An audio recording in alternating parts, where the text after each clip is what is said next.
Ya, Argentina akan menantang Spanyol di final Piala Dunia 2026. Duel Spanyol kontra Argentina ini merupakan laga finalisima 2026 yang tertunda. Dan langsung saja kita akan bahas bersama pengamat sepak bola, Bung Haris Pardede atau yang akrab disapa Bung Harpa. Halo Bung Harpa, ketemu lagi.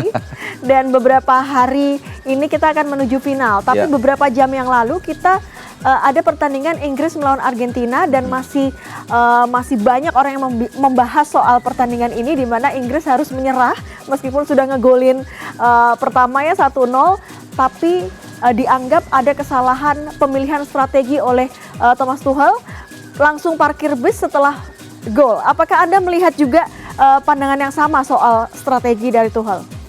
Ya, masih dibahas sampai sekarang dan video friksi di antara dua fans juga di sana masih ramai kita lihat di media sosial ya. Jadi memang ini pertandingan yang sangat panas ya, dari mulai ini kan berawal dari tahun 82 ya, perang Malvinas, kemudian ada insiden tangan Tuhan 86, 98, 2002 dan saat ini juga. Diawali pertandingan yang memang sudah banyak diprediksi orang akan ada provokasi dari para pemain Argentina dan memang ini khas Amerika Latin ya, mereka selalu memprovokasi, tapi awal-awal agak kesulitan juga sebenarnya Inggris dengan dengan tekanan pemeranan fisik dari Argentina. Elliot Anderson ini saya catat 4-5 kali di babak pertama mendapatkan tekanan ya, karena memang kelihatannya dia ditugaskan untuk menjaga Messi begitu ya. Tapi ya kita tahu Inggris sempat unggul lebih dulu. Ini agak mengagetkan juga melalui Anthony Gordon. Nah, sebenarnya menurut saya petaka ini dari menit 72 seperti yang tadi dikatakan, pergantian pemain atau reaksi dari kedua pelatih ini berubah. Turning point itu menit 72 ya, ketika Tuchel menarik Anthony Gordon yang main cukup bagus menurut saya di luar gol yang diciptakan, menggantikan dengan Konsa, dan ini dijawab oleh Scaloni dengan memasukkan Montiel sama-sama bek kanan juga, menggantikan Molina yang memang sudah lebih lelah. Karena apa? Dia sudah selesai nih tugas jaga Anthony Gordon.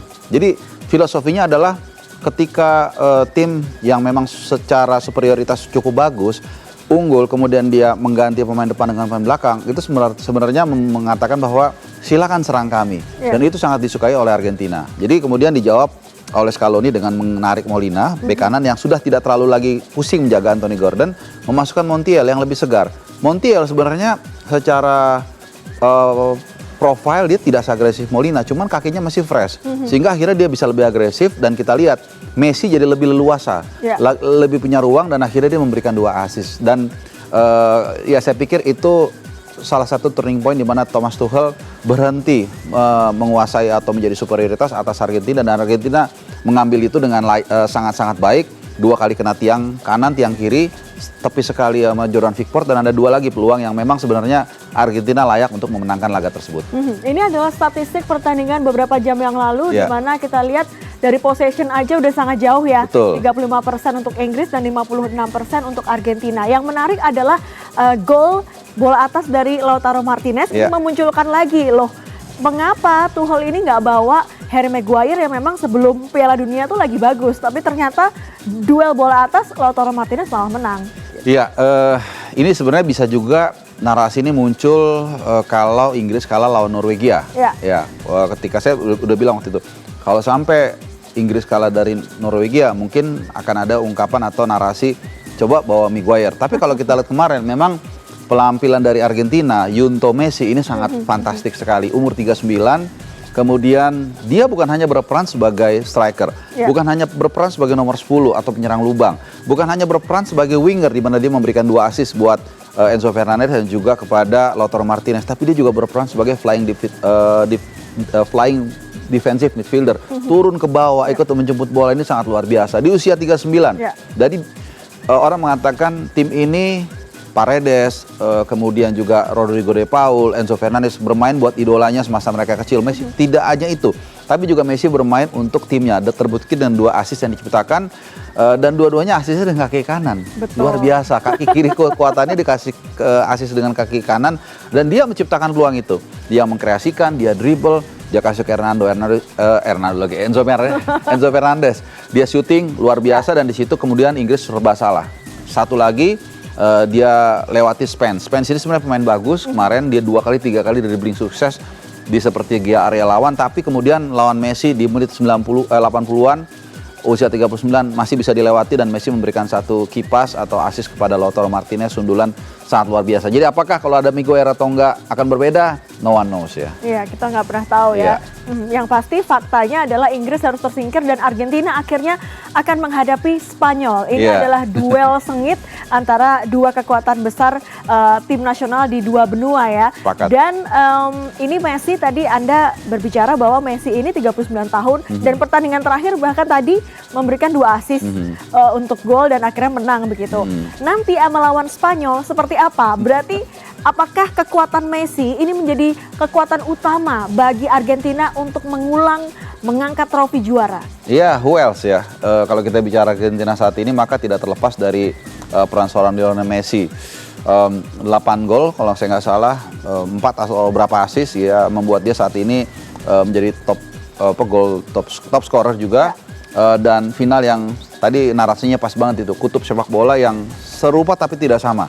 Ya bagaimanapun juga basis mereka adalah sama-sama Latin, meskipun sebenarnya sampai tahun 1800-an Argentina itu masih di bawah kerajaan Spanyol sebelum mereka memerdekakan diri. Tapi gaya bermainnya agak sedikit berbeda, bukan sedikit, banyak sebenarnya. Kalau Spanyol mengandalkan kolektivitas, ruang-ruang kecil, mereka pressing, bermain sebagai satu tim. Kalau di Argentina mereka lebih main Messi sentris dan kemudian juga mereka bermain secara militan. Ini memang karakter Latin. Kita lihat kemarin berapa kali mereka main fisik, ngambil bolanya juga nggak tanggung-tanggung. Jadi ya dua-duanya indah, tapi indahnya masing-masing. Yang pasti ini sangat menarik.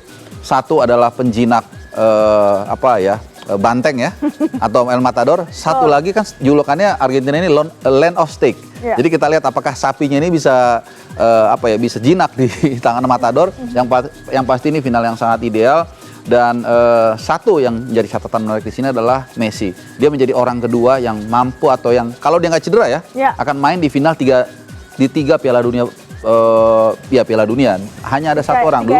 Tiga edisi. Cafu dulu tahun 94, 98 dan juga 2002. Dan di antara tiga itu dia memenangkan 94 dan 2002. Jadi kalau Messi nanti main di final dan kemudian menang, maka dia menyamai rekor Cafu dan sangat sulit rasanya untuk menyamai bahkan melewati rekor yang ditorehkan kalau memang semua sesuai dengan apa yang kita perkirakan. Dan di final nanti, Bung, tuh Lamine Yamal yang pernah dimandiin sama Messi, nanti langsung tuh foto-foto mereka langsung muncul lagi, artinya mereka akan bertemu. Anda melihat sosok Lamine Yamal usianya masih muda tapi bisa tampil di final Piala Dunia. Iya, sangat. Jadi final ini merupakan salah satu final ideal juga menurut saya ya.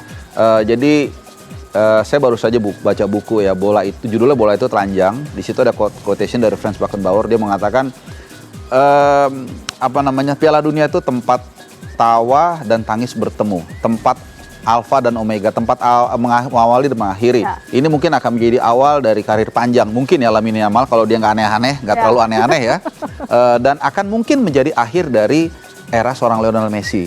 Dua sosok yang memang sama-sama dibesarkan juga di La Masia. Dan Lamine Yamal ini Messi ini bapak baptisnya Lamine Yamal. Jadi semua ini dari segi aspek apapun, dari segi sejarah, dari segi sepak bola, dari segi teknis ini sangat menarik kalau kita lihat. Jadi meskipun bedanya kalau di Argentina Messi sangat memegang peranan sentral, tapi kalau di Spanyol ini sangat cair.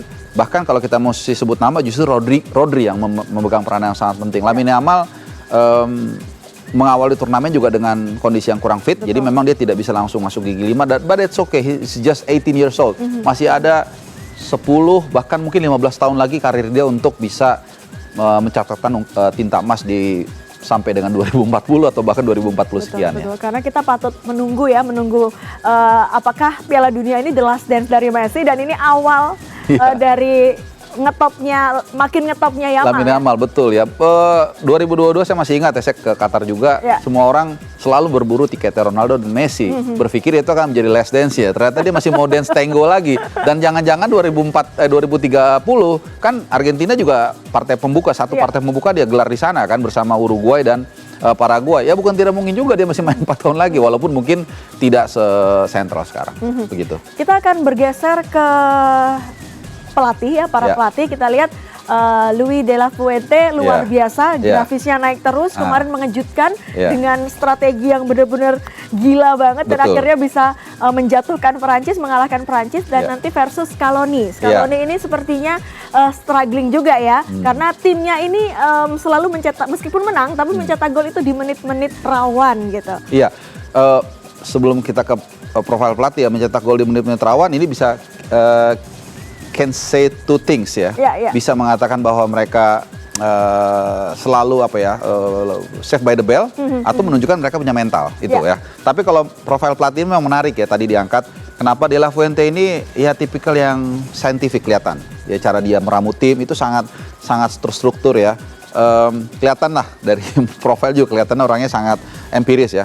Nah sementara Scaloni ini ya tipikal sesuai dengan pasukannya, militan, kemudian juga saya yakin sekali dia setiap nyusun tim pasti dia akan konsultasi dengan Messi. Bahkan kalau nggak salah ada satu momen dia tuh berdiskusi dengan salah satu asistennya atau siapa gitu ya untuk membahas satu tactician. Jadi lebih lebih proletar gitu, lebih cair. Sementara kalau De La Fuentes itu ya dia sudah punya struktur ya kelihatan semuanya dosen main, gitu ya seperti dosen ya modelnya kan. Kemudian sudah terstruktur, timelinenya juga ada. Jadi ini seru. Saya katakan tadi bukan hanya timnya yang punya dua kutub berbeda, tapi pelatihnya juga. Nah kalau di tim Argentina lebih militan. Kalau di sisi pelatih justru De La Fuente yang memegang lebih. Kalau di Argentina Messi yang lebih dominan secara permainan. Kalau di kepelatihan De La Fuente yang kelihatannya lebih dominan gitu. Kalau Scaloni saya pikir bagaimanapun juga dia kan pernah main juga sama Messi tahun 2006. Jadi pasti dia dengerin juga pemainnya. Tapi De La Fuente dengerin juga, teman. Saya pikir otoritas dia untuk menentukan pemain, strategi itu lebih dominan gitu. Kita punya statistik pertandingan. Ini Spanyol melawan Argentina, kita lihat expected goalnya sih Argentina lebih tinggi. Iya, memang mereka lebih agresif ya. Dan ini saya pikir sangat filosofis.